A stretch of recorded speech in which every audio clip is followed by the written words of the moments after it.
Hello, IP students. Today our topic is MySQL, and in this lecture we are going to discuss some statement related to MySQL. So first of all, SQL create database statement. So if you want to create a database in MySQL, so there is a statement which you have to write, that is create database and just after name of the database. Okay, just like that. Create database and suppose name of the database testdb. So you can write test db just after that the keyword database. Now after the execution of that statement, a new database will be created in MySQL. So that is the create database statement. Next is MySQL use database. Now if you want to use an existing database, for that purpose there is the statement use and then after database name, whatever it is, and if it is already exist then you can able to use it, otherwise it will show you an error. For example, if as you know that we just created a database named testdb, so if you want to use it then just write use and then name of the database.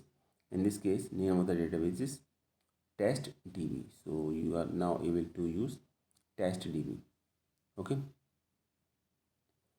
this is the command number 2. I think it is very simple to learn.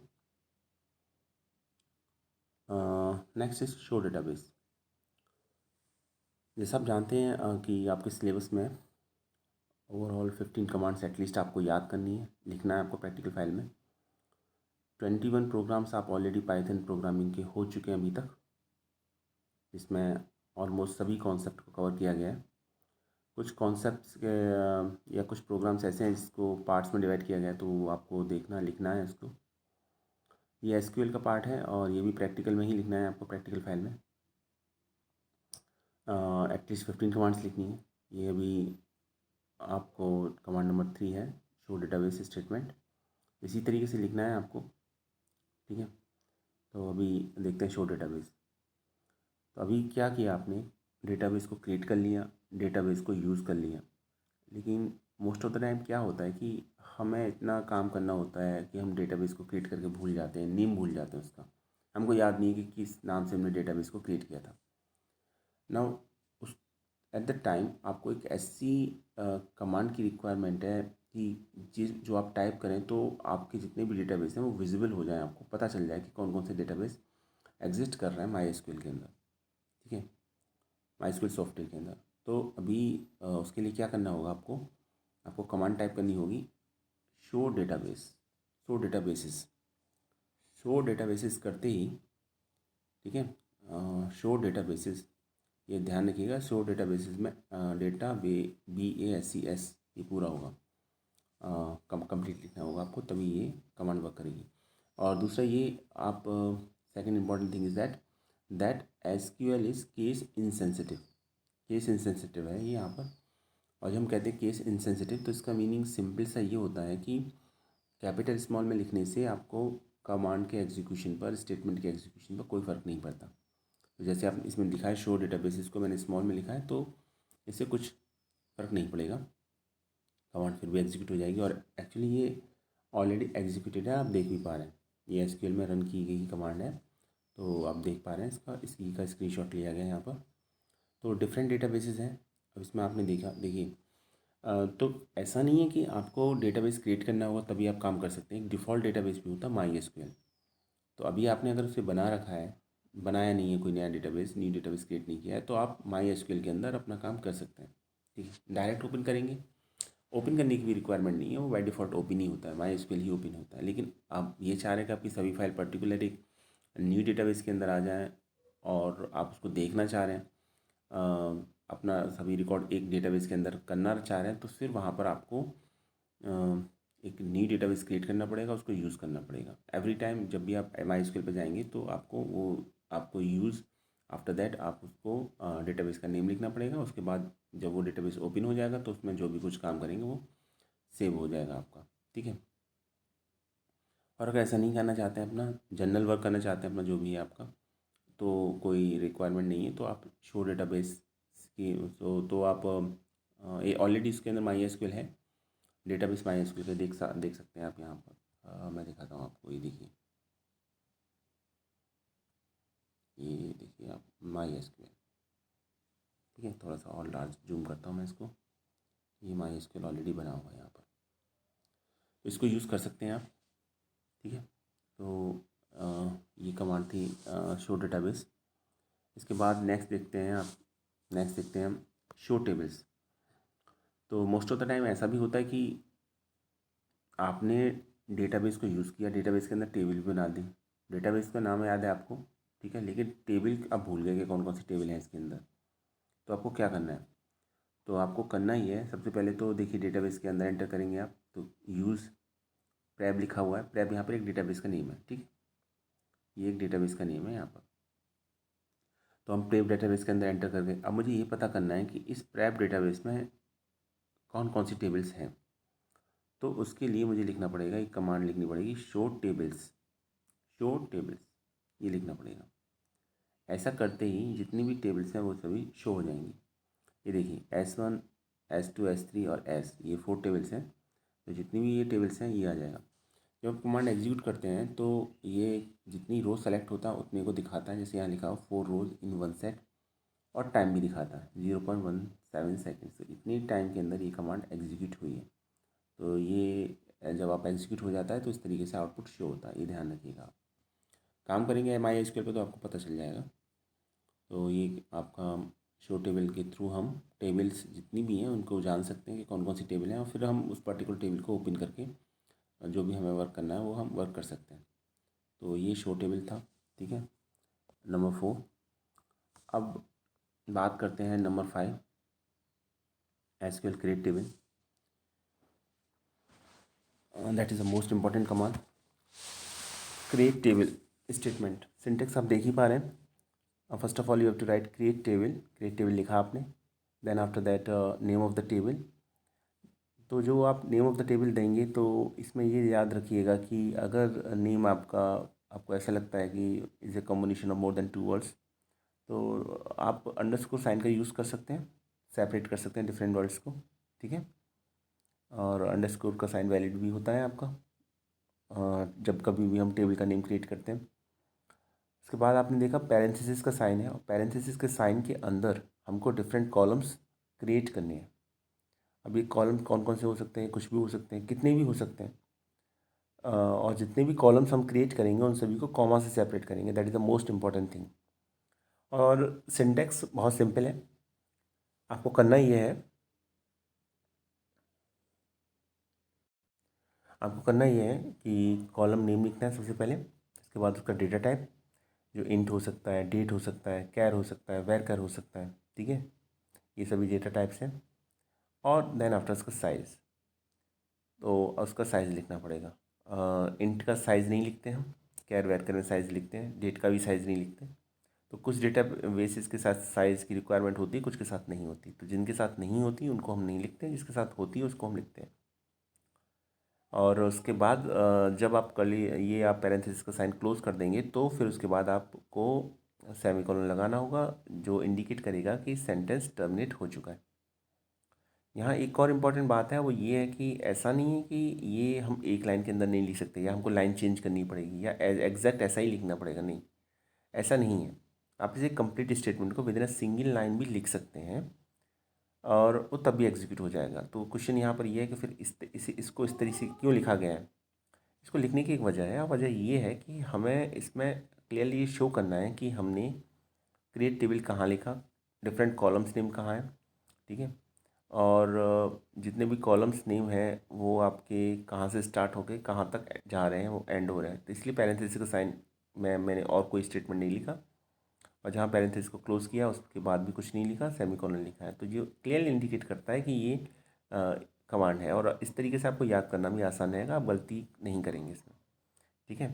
तो most of the time इसी तरीके से लिखते हैं, लेकिन ऐसा नहीं है, कोई रेस्ट्रिक्शन नहीं है कि आपको फर्स्ट लाइन में क्रिएट टेबल टेबल नेम ही लिखना है और नेक्स्ट लाइन में आपको पैरेंथेसिस ही लिखना है, ऐसा कुछ नहीं है। आप इसे सिंगल लाइन के अंदर भी लिख सकते हैं। लेकिन इस तरीके से लिखेंगे तो गलती नहीं होगी आपसे कमांड टाइप करने में। आपको पता होगा कि आपने क्रिएट टेबल लिखा है, टेबल का नेम लिखा है, पैरेंथेसिस का साइन ओपन और क्लोज है प्रॉपरली या नहीं, कॉलम नेम में डेटा टाइप और साइज मेंशन है कि नहीं। तो इस तरीके से लिखा जाता है। एक एग्जांपल देखते हैं और क्लियर हो जाएगा इसे। ये देखिए, ये ऑलरेडी एक टेबल इसमें बना, देखिए स्क्रीनशॉट है, तो ये एग्जीक्यूटेड है। आप देख भी पा रहे हैं, नीचे लिखा भी हुआ क्वेरी ओके 0 रोज इफेक्टेड 0.14 सेकेंड। इस तरीके से आउटपुट आता है हमेशा कि कितनी रोज अफेक्ट हुई हैं, उससे अफेक्टेड हुई हैं और कितने टाइम लगा उसको एग्जीक्यूट होने में, ये भी आता है जब कभी भी आप एग्जीक्यूट करते हैं MySQL में। तो चलिए, अभी आपने क्या किया इसके अंदर, आपने लिखा क्रिएट टेबल ST_info1। अब ये नाम आपको थोड़ा सा बड़ा अजीब लगेगा, ST_info1। Actually ST_info, ST student, ये नेम ऑलरेडी थे, टेबल बनी हुई थी इस नेम से, तो इस तरीके से नेम दिया है। यहाँ पर ST स्टूडेंट को रिप्रेजेंट कर रहा है, इन्फो इन्फॉर्मेशन को। तो स्टूडेंट की इन्फॉर्मेशन मुझे लेनी है, एक टेबल क्रिएट करनी है जो स्टूडेंट की इन्फॉर्मेशन को शो करे। ST_info ले सकता था मैं, लेकिन ये ऑलरेडी है इसके अंदर पहले से। तो अब लेना होगा ST_info1। आप कुछ भी ले सकते हैं, एस भी ले सकते हैं, टी भी ले सकते हैं, ST_ भी ले सकते हैं, ST_info भी ले सकते हैं, ये आपकी चॉइस है। नेम आप टेबल का किस तरीके से ले रहे हैं, लेकिन जो रूल्स हैं वो आपको फॉलो करने होंगे। आइडेंटिफायर के जो रूल्स हैं क्रिएट टेबल में, वो फॉलो करने होंगे। वो रूल्स ये हैं कि वो नंबर से स्टार्ट नहीं होना चाहिए नेम कभी भी, और अंडरस्कोर यूज़ कर सकते हैं, ठीक है।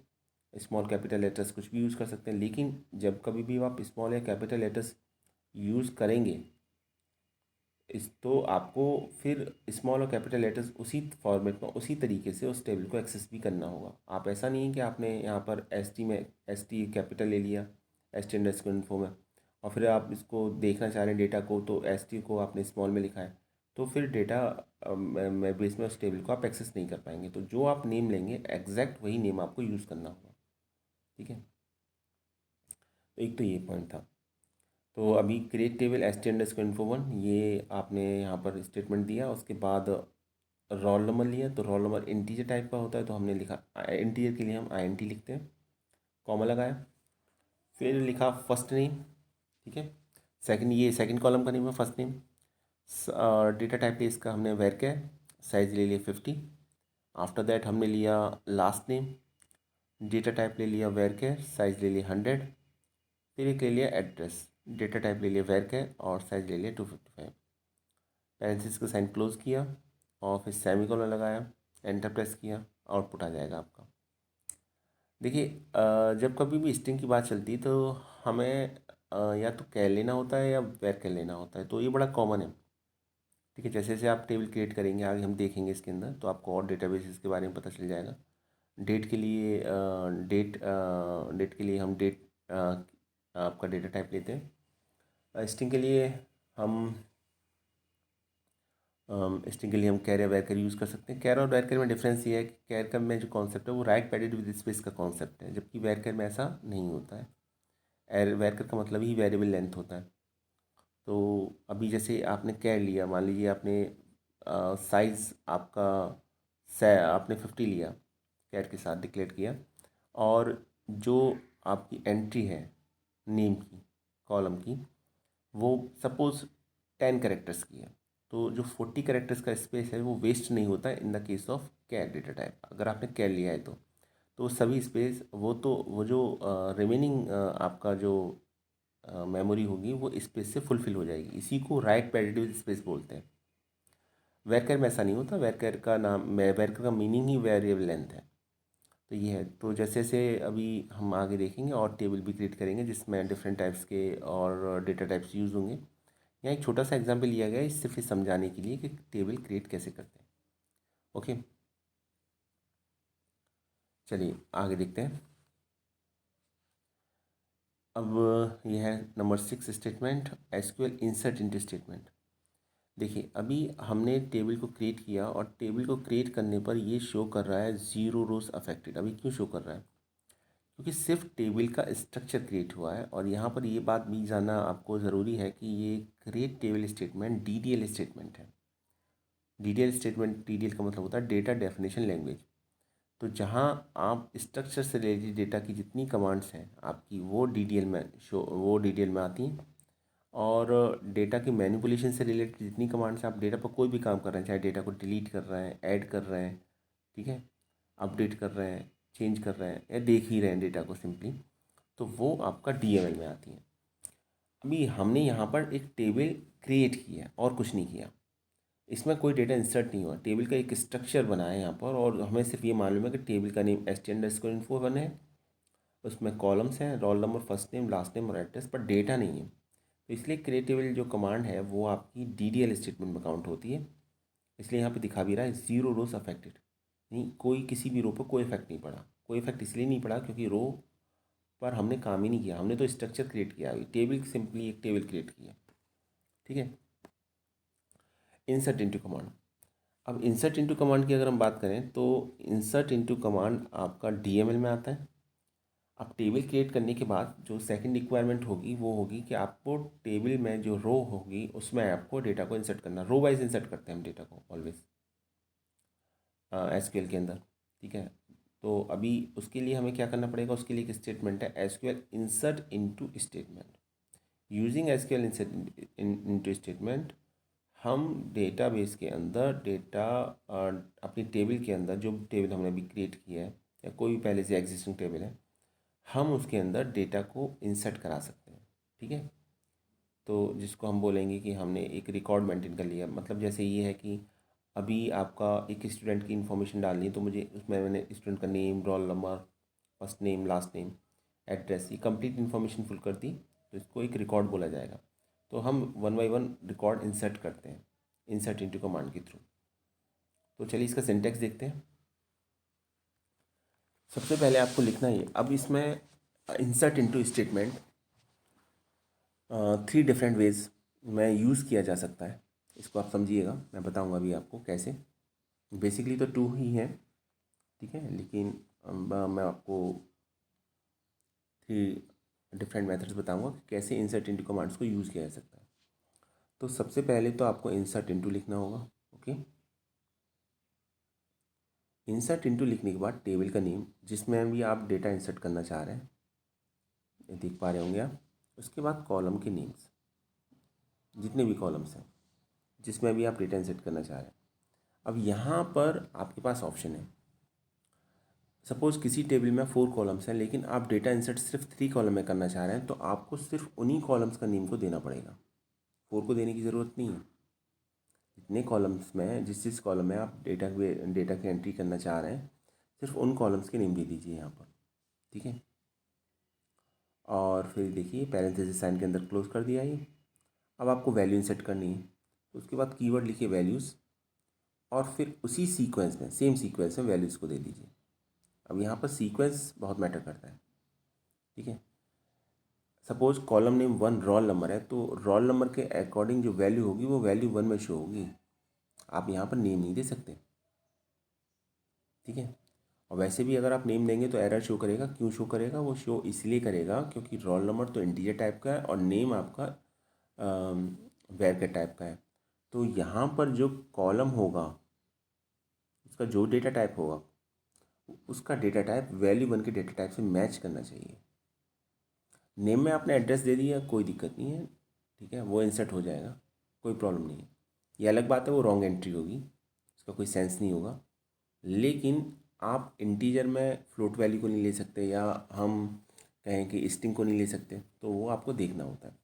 तो सिंपल सा कॉन्सेप्ट ये है कि जिस सीक्वेंस में आपने कॉलम्स के नेम दिए हैं उसी सीक्वेंस में आपको वैल्यू भी देनी होगी और उसी के डेटा टाइप के अकॉर्डिंग वैल्यू देनी होगी, ठीक है। डेटा टाइप का ध्यान रखना है। दूसरा ध्यान ये भी रखना है आपको, जो मोस्ट इंपॉर्टेंट पॉइंट है वो ये भी है कि आपको ऐसा नहीं करना है कि नेम में आपने एड्रेस दे दिया, एड्रेस में नेम दे दिया, तो उस केस में क्या होगा, डेटा टाइप तो मैच कर जाएगा लेकिन वैल्यू इनवैलिड हो जाएगी, ठीक है। तो सीक्वेंस भी ध्यान रखना है और ये भी ध्यान रखना है कि हम एंट्री क्या करने जा रहे हैं इसके अंदर। तो ये सिंपल सी कमांड थी। अब इसमें एक पॉइंट ये आता है कि क्या ऐसा नहीं हो सकता कि हम सभी कॉलम्स में वैल्यू इंसर्ट करना चाहें और हमको कॉलम नेम लिखने ना पड़े, ठीक है। तो आंसर है यस, बिल्कुल ऐसा हो सकता है। अगर आपको सभी कॉलम्स में डेटा को इंसर्ट करना है और आप तो उस समय ये कॉलम लिखने की कोई बाउंडेशन नहीं है, रिस्ट्रिक्शन है ही नहीं इस केस में कोई भी। आप इंसर्ट इनटू लिखिए, टेबल नेम लिखिए, देखिए यहाँ तक कमांड सेम है। उसके बाद कॉलम्स लिखने की कोई रिक्वायरमेंट नहीं है उस केस में, अगर आप सभी कॉलम में डेटा एंटर करना चाह रहे हैं तो खाली वैल्यूज़ लिखिए और वैल्यूज़ को लिख दीजिए। और यहाँ पर जो रेस्ट्रिक्शन है वो यही है कि डेटा जो इंसर्ट होगा वो सभी कॉलम्स में, जो वो आपका जितने भी कॉलम्स हैं सभी कॉलम्स में इंसर्ट होगा। वैल्यूज़ आपको सभी देनी पड़ेंगी और उसी सीक्वेंस में देनी पड़ेंगी जिस सीक्वेंस में आपने टेबल को बनाया है। जैसे फॉर एग्जांपल पिछले केस में सबसे पहले इंट था, उसके बाद नेम, फर्स्ट नेम था, फिर लास्ट नेम था, फिर एड्रेस था। उसी सीक्वेंस में वैल्यू देनी पड़ेगी। अब यहाँ पर सीक्वेंस टेबल टाइम पर जो क्रिएशन हमने क्रिएट किया था वही सीक्वेंस हमको फॉलो करना पड़ेगा। फर्स्ट में ऐसा नहीं था। फर्स्ट में ये जो सिंटैक्स है आपका, इसमें क्या है आपका कि एक तो हम जो कॉलम का सीक्वेंस यहाँ मेंटेन करेंगे उसी के अकॉर्डिंग हमें वैल्यू इंसर्ट करनी पड़ेगी। फर्स्ट ऑफ ऑल तो ये एडवांटेज है इसका। और सेकंड ये था कि इसका एडवांटेज कि इसमें अगर हम पर्टिकुलर किसी कॉलम में एंट्री करना ही नहीं चाह रहे तो हम उस कॉलम को मेंशन ही नहीं करेंगे, ना ही उसके अकॉर्डिंग हमें वैल्यू देने की कोई ज़रूरत है। ठीक है, तो ये तो उस केस में था कि आपको पर्टिकुलर किसी कुछ कॉलम्स में वैल्यू इंसर्ट करनी है तो आप इसको फॉलो करोगे। लेकिन आपको सब में करनी है तो ऐसा तो नहीं है कि सभी कॉलम नेम को लिखो, सेम लिखो, तो उसका कोई सेंस भी नहीं बैठता है। तो उसके लिए फिर आप इसको यूज़ कीजिए, insert into table name, column name लिखने की ज़रूरत नहीं है। वैल्यूज़ लिख के उसी ऑर्डर में, जिस ऑर्डर में आपने कॉलम्स बनाए थे टेबल में, उसी कॉलम्स के अंदर हम वैल्यू लिख देंगे तो वैल्यू इंसर्ट हो जाएंगी इसके अंदर। आई थिंक अब ये बात समझ में आ गई होगी सभी को। ठीक है, आगे देखते हैं। ये देखिए एक एग्जाम्पल है यहाँ पर, ये देखिए इंसर्ट इनटू, ये क्लियरली लिखा हुआ है into S T underscore info one. तो S T underscore info one के अंदर डेटा इंसर्ट करना है। कॉलम का नेम है roll number, first name, last name, address, और मैंने लिखा वैल्यूज़। तो ये वैल्यूज़ इंसर्ट होगी, वन प्रवीण सिंह वाराणसी, ये इंसर्ट हो गई इसके अंदर। सेमी कॉलन लगाया, स्टेटमेंट टर्मिनेट हो गया। आंसर भी आएगा, देखा क्वेरी ओके, वन रो इफेक्टेड, ये बता रहा है कि एक रो इफेक्ट हो रही है इससे, इसके थ्रू, और टाइम इतना लिया है 0.31 सेकेंड। कमांड एग्जीक्यूट हो गई आपकी। सेकंड केस में हमने क्या किया, हमने सोचा कि जब सभी कॉलम्स में वैल्यू इंसर्ट ही करनी है, क्या ज़रूरत है कॉलम नेम लिखने की। तो हमने फिर सेकंड सिंटैक्स को फॉलो किया। हमने लिखा insert into S T underscore info one, then values, और फिर हमने वैल्यूज़ लिख दी। यहाँ पर जितनी भी वैल्यूज़ हो वो सभी वैल्यूज़ लिख दी। टू मनीष शर्मा डेली, ये सभी वैल्यूज़ लिख दी आपने। ओके, एग्जीक्यूट करेंगे, आंसर आएगा query okay, one row affected. ठीक है, तो एक तो ये था आपका। चलिए, अब जो थर्ड पॉइंट बताने जा रहा हूँ वो बहुत इंपॉर्टेंट है। ठीक है, इसको समझ लीजिएगा। देखिए, अगर आपको किसी एक टेबल के अंदर 10 एंट्रीज़ करनी है, 50 एंट्रीज़ करनी है, या फिर 100 एंट्रीज़ करनी है, तो आपको ऐसा नहीं है कि आपको इंसर्ट इनटू कमांड हर बार लिखना पड़ेगा, इस स्टेटमेंट हर बार लिखना पड़ेगा, ऐसी ज़रूरत नहीं है। इसको एक बार लिखिए और एक बार में ही आप डिफरेंट रोज़ आप मेंटेन कर सकते हैं, एंट्री कर सकते हैं डिफरेंट रोज़ में डेटा की। कैसे, देखिए, इंसर्ट इनटू टेबल नेम, यहाँ तक तो पहले की तरह हम लिख ही रहे थे कि उसमें तो कुछ है ही नहीं, कोई डाउट ही नहीं होना चाहिए।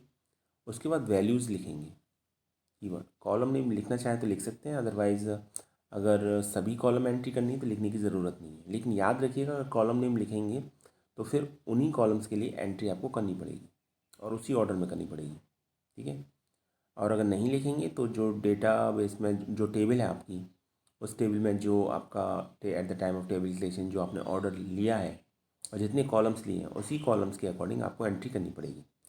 देखिए इसमें तो वैल्यूज़, तो फर्स्ट वैल्यू हो गई यहाँ तक 3 पवन वशिष्ठ नोएडा, ये 3 हो गया रोल नंबर, पवन हो गया नेम, वशिष्ठ हो गया लास्ट नेम, नोएडा हो गया एड्रेस। यहाँ तक ये आपका सेकंड टेबल ही है, देखिए इसमें उसमें कोई डिफरेंस नहीं है। पर जो बात मैं अब बताने जा रहा हूँ वो इम्पोर्टेंट है। अब आपको एक से ज़्यादा रिकॉर्ड इंसर्ट करने हैं, तो अब आप उसके बाद अगर आपको ऐसा करना और एक बार में करना है आपको, तो कॉमा लगाइए इसके बाद और फिर पैरेंथेसिस के अंदर नेक्स्ट रिकॉर्ड की एंट्री कर दीजिए। जैसे ये लिखा हुआ है 4 मनीषा पाल मेरठ। ठीक है, तो ये हो गया आपका। आई थिंक आपको समझ में आ गया होगा अभी। चलिए,